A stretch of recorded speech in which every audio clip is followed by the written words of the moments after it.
A las 6:42 de la mañana, hora del este, agentes del Servicio de Alguaciles de Estados Unidos llegaron a Mar-a-Lago con una orden federal de arresto y pusieron al acusado bajo custodia. Al mismo tiempo, a apenas 300 metros al norte, en West Palm Beach, Melania Trump entraba en un tribunal federal para declarar ante un gran jurado bajo un acuerdo de inmunidad. Mientras a él le colocaban las esposas, ella prestaba juramento. Esa sincronización no fue casual. Fue una decisión estratégica cuidadosamente calculada por la Fiscalía. El arresto se ejecutó sin incidentes. El acusado fue esposado y trasladado en un vehículo federal a las instalaciones de detención del Tribunal Federal de Miami. Su comparecencia inicial ante un juez está programada para la 1 de la tarde de hoy. En cuestión de 6 horas, deberá responder ante un magistrado por 46 cargos federales, 12 más que los incluidos en la acusación original. Esos cargos adicionales existen exclusivamente, por lo que Melania declaró esta misma mañana ante el gran jurado.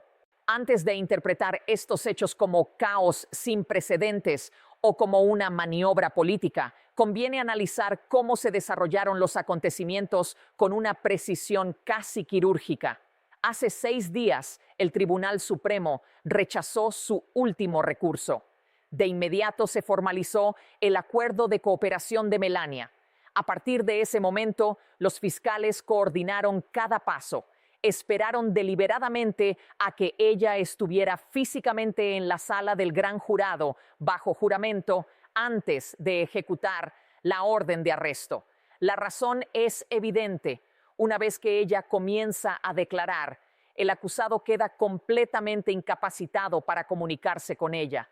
No puede llamarla, enviarle mensajes, utilizar intermediarios ni ejercer presión a través de abogados. El objetivo era claro: proteger la integridad del testimonio desde el primer segundo. Seguiré informando sobre la comparecencia de esta tarde y sobre cada desarrollo relevante del caso. Aquí se trata de hechos y pruebas, no de especulación ni de histeria mediática. Si lo que busca es entender el proceso judicial con rigor, sin ruido innecesario, este es el análisis que importa. En este informe voy a explicar 4 elementos clave: la cronología exacta de las últimas 6 horas, los cargos específicos incluidos en la orden de arresto, el contenido del testimonio de Melania ante el gran jurado y lo que cabe esperar de la audiencia de hoy. Empecemos por la cronología, porque la coordinación entre el arresto y el testimonio revela una estrategia fiscal de alto nivel. A las 6:00 de la mañana, el equipo legal de Melania llega al Tribunal Federal de West Palm Beach. Se reúnen con los fiscales para revisar por última vez el acuerdo de inmunidad. Sus abogados confirman que comprende plenamente los términos: testimonio veraz a cambio de declararse culpable de un único cargo, con una recomendación de libertad condicional. Ella firma la confirmación final. En ese momento, los fiscales notifican a la oficina del Servicio de Alguaciles que la testigo está en el lugar y preparada para declarar. A las 6:42, los alguaciles federales llegan a Mar-a-Lago con una orden de arresto firmada por un magistrado la noche anterior. Los agentes del servicio secreto presentes en la propiedad coordinan el operativo. No hay enfrentamientos ni dramatismo. Así es como se supone que deben funcionar las agencias federales cuando el sistema opera correctamente.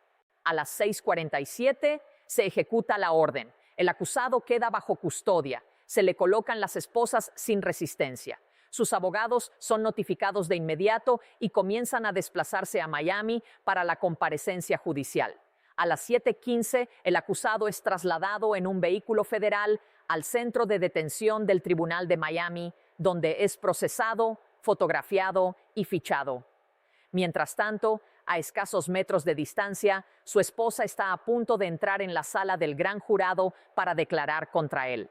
A las 8:00 en punto, Melania entra en la sala y comienza su testimonio bajo juramento.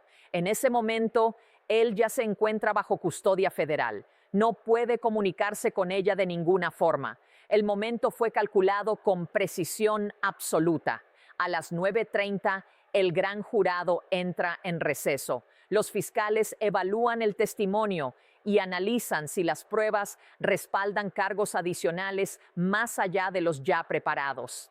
A las 10:45, el gran jurado retoma la sesión. El testimonio continúa, centrado específicamente en documentos financieros, conversaciones sobre valoraciones inmobiliarias y grabaciones entregadas al FBI. Al mediodía, tras 4 horas de declaración, el testimonio concluye. El gran jurado inicia la deliberación sobre una acusación sustitutiva. 1 hora después, tras revisar tanto el testimonio como las pruebas documentales, vota de forma unánime para aprobar 12 cargos federales adicionales.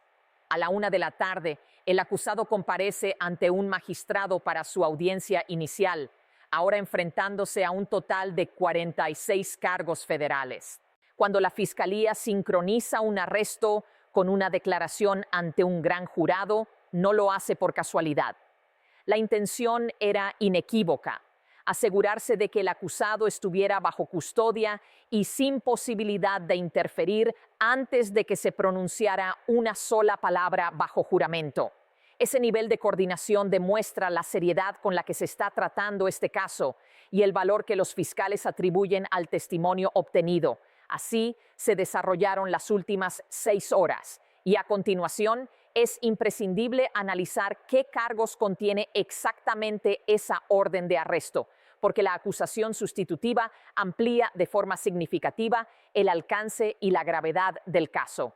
Cada vez que se presentó a una entidad financiera un documento con valoraciones inmobiliarias falsas para obtener un préstamo, se configuró un delito independiente. En este caso concreto, se identificaron 2 solicitudes de préstamo específicas que contenían declaraciones falsas, lo que da lugar a 2 cargos diferenciados.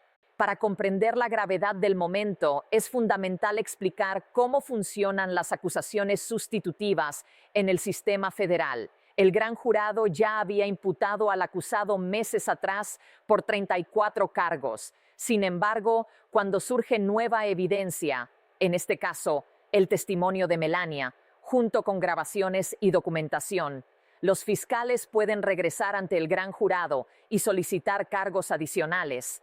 Eso es exactamente una acusación sustitutiva. No reemplaza a la anterior, se suma a ella. El resultado es claro. El acusado se enfrenta ahora a 46 cargos federales. La exposición penal es considerable. Cada cargo por conspiración conlleva hasta 30 años de prisión federal. Cada cargo por fraude electrónico puede suponer hasta 20 años. Y cada cargo por declaraciones falsas ante instituciones financieras contempla penas de hasta 30 años. Aunque las directrices federales de condena suelen aplicar las penas de forma concurrente, el escenario global apunta a décadas de prisión si se obtienen condenas en múltiples cargos. Los 34 cargos originales ya eran graves, pero la incorporación de 12 cargos adicionales, respaldados por grabaciones, documentos y el testimonio directo de una testigo colaboradora, incrementa de forma sustancial la probabilidad de condena.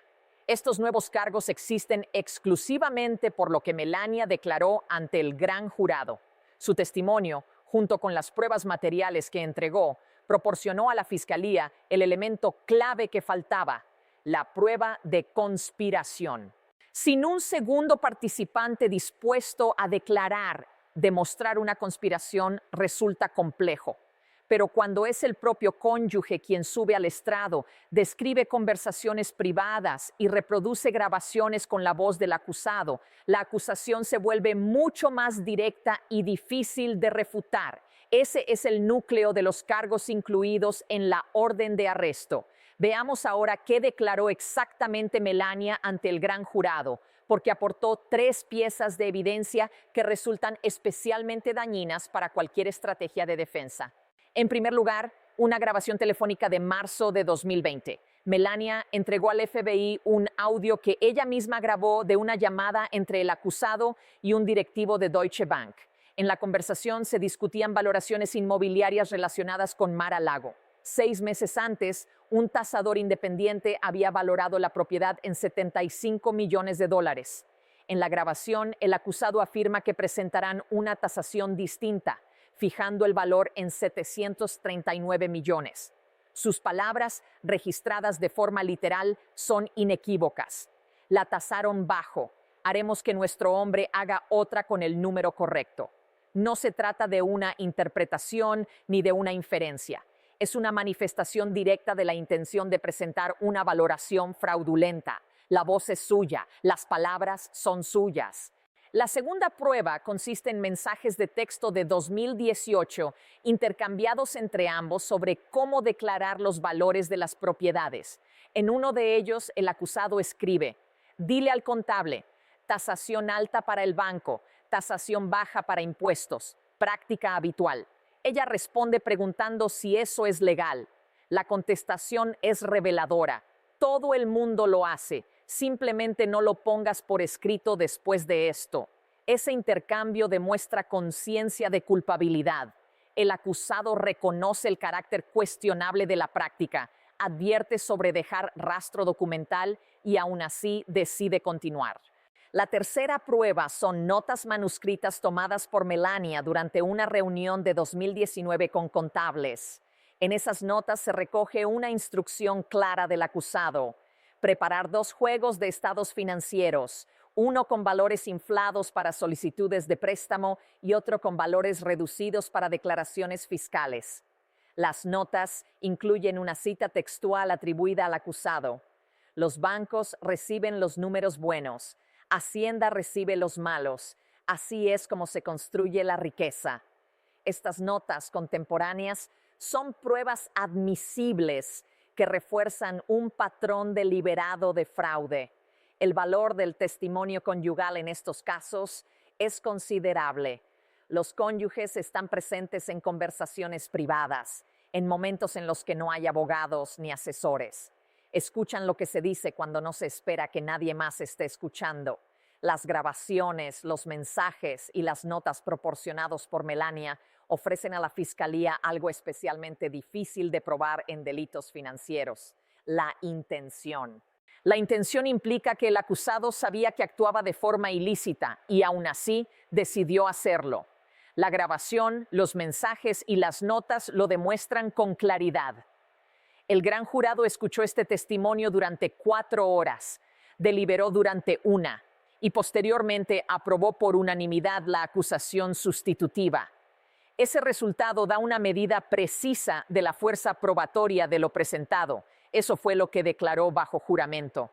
Pero para entender plenamente el contexto, hay que analizar por qué decidió cooperar. Y la respuesta no tiene que ver con principios morales. Tiene que ver con evitar una condena federal de larga duración. Los fiscales contaban con pruebas que implicaban directamente a Melania como co-conspiradora. Firmó declaraciones fiscales conjuntas con valoraciones fraudulentas. Firmó solicitudes de préstamo como coprestataria con activos inflados. Asistió a reuniones en las que se discutió el fraude y se benefició económicamente de los préstamos obtenidos. Según la legislación federal sobre conspiración, cualquier persona que participe de forma consciente, aunque sea de manera secundaria, se expone a las mismas penas que los principales responsables. En su caso, eso implicaba una posible condena de entre 20 y 30 años de prisión federal. La Fiscalía le planteó una alternativa clara: cooperar plenamente, aportar pruebas, declarar bajo juramento y declararse culpable de un único cargo con recomendación de libertad condicional, o enfrentarse a una acusación completa por conspiración junto a su marido, con riesgo real de pasar décadas en prisión. Optó por cooperar.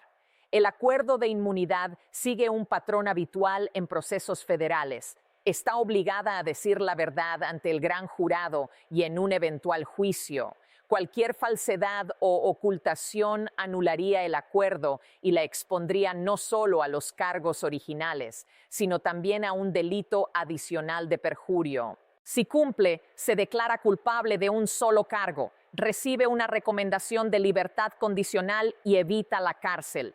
Ese es el acuerdo. Y es una herramienta habitual en la práctica de la Fiscalía Federal.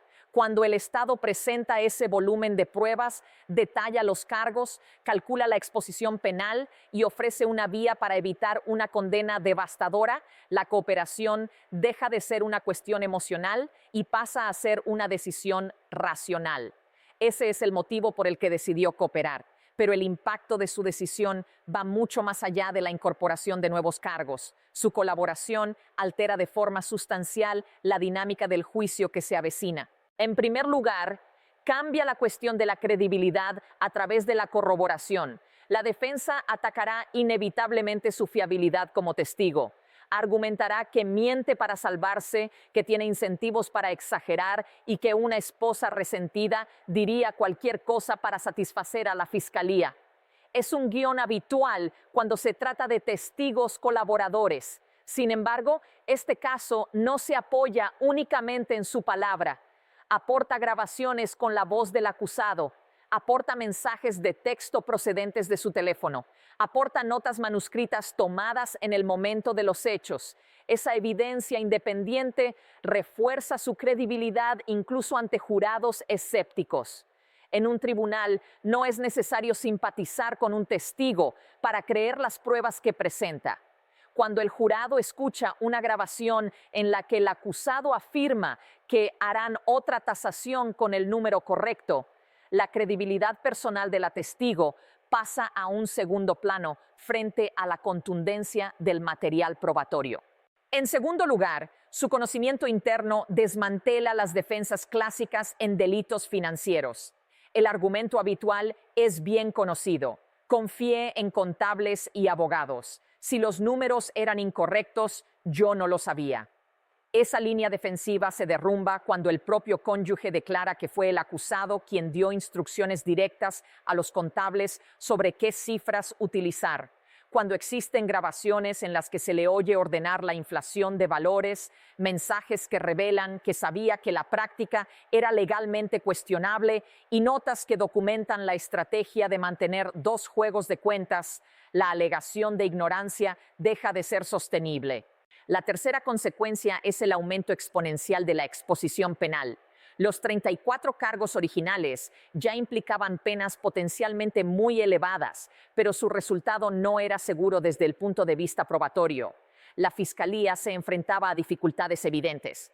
Los nuevos cargos por conspiración, respaldados por pruebas directas y por el testimonio de una persona presente en las conversaciones clave, son considerablemente más fáciles de acreditar ante un jurado. Eso incrementa la probabilidad de condena. Y una mayor probabilidad de condena se traduce de forma directa en un riesgo mucho mayor de una sentencia extremadamente severa. Ese contexto genera una presión intensa para negociar un acuerdo de culpabilidad antes del juicio. El riesgo de enfrentarse a una condena por los 46 cargos es, en términos prácticos, equivalente a una cadena perpetua. La historia judicial ofrece numerosos precedentes. John Gotti nunca logró que su esposa cooperara, pero fue condenado igualmente y murió en prisión federal. La pareja de Whitey Bulger decidió colaborar tras años de silencio. Su testimonio cubrió lagunas esenciales del caso y él fue condenado a cadena perpetua. La esposa de Frank Lucas cooperó y su declaración resultó decisiva para desmantelar la estructura delictiva. Los juicios no se deciden por percepciones morales sobre la lealtad, sino por la solidez de las pruebas. Algunos interpretarán esta cooperación como una traición, otros como una medida de supervivencia. Desde el punto de vista legal, ninguna de esas interpretaciones es relevante. Lo único que importa es si las pruebas son creíbles y si permiten acreditar los delitos más allá de toda duda razonable. A la vista de las grabaciones, los mensajes y la documentación contemporánea, la respuesta es afirmativa. Ese es el impacto real en el juicio. Ahora bien, conviene analizar qué ocurre a partir de este momento, porque el calendario procesal se ha acelerado de forma notable. Esta misma tarde, a la 1, el acusado comparecerá ante el Tribunal Federal de Miami para la audiencia de lectura de cargos. El juez enumerará los 46 cargos incluidos en la acusación sustitutiva. El acusado presentará su declaración previsiblemente de no culpabilidad en esta fase inicial. A continuación, se abordará la cuestión de las medidas cautelares. El riesgo de fuga será el eje central del debate. El acusado dispone de aeronaves privadas, propiedades y relaciones financieras en el extranjero. Se enfrenta ahora a decenas de cargos federales con penas potenciales de varias décadas de prisión. La Fiscalía solicitará previsiblemente prisión preventiva o, como mínimo, medidas estrictas como vigilancia electrónica mediante tobillera, entrega de todos los pasaportes y restricciones severas de movimiento. Lo más probable es que el juez imponga una tobillera electrónica, la retirada de la documentación de viaje y una limitación geográfica estricta al estado de Florida y al distrito judicial correspondiente. Con la presentación de la acusación sustitutiva, el reloj del juicio rápido se reinicia. El juicio podría celebrarse a finales de la primavera o a comienzos del verano, en un plazo aproximado de 6 a 8 meses. Ese margen permite a ambas partes preparar la fase de descubrimiento de pruebas, presentar mociones previas y estructurar sus estrategias procesales. La presión para alcanzar un acuerdo de culpabilidad es enorme. Su esposa declara contra él. Existen grabaciones de su voz, mensajes de texto, notas manuscritas. La Fiscalía podría ofrecer una salida negociada, admitir culpabilidad en algunos cargos y aceptar una pena de entre 10 y 15 años, evitando el riesgo de un juicio que podría terminar con una condena equivalente a pasar el resto de su vida en prisión. Habrá que observar con atención los próximos 60 a 90 días. Es ahí donde suelen producirse las negociaciones decisivas. Lo ocurrido esta mañana sigue un patrón institucional claro. Se ejecutó una orden judicial válida. Un gran jurado escuchó pruebas de una testigo colaboradora. Se emitió una acusación sustitutiva con cargos adicionales. Se practicó una detención y esta tarde se celebra la comparecencia judicial. El sistema funcionó como está diseñado para hacerlo, a partir de pruebas, no de narrativas. Y ahora comienza la fase más determinante del proceso. La pregunta clave es sencilla. ¿Optará por declararse culpable para evitar el juicio o decidirá combatir los 46 cargos hasta el final?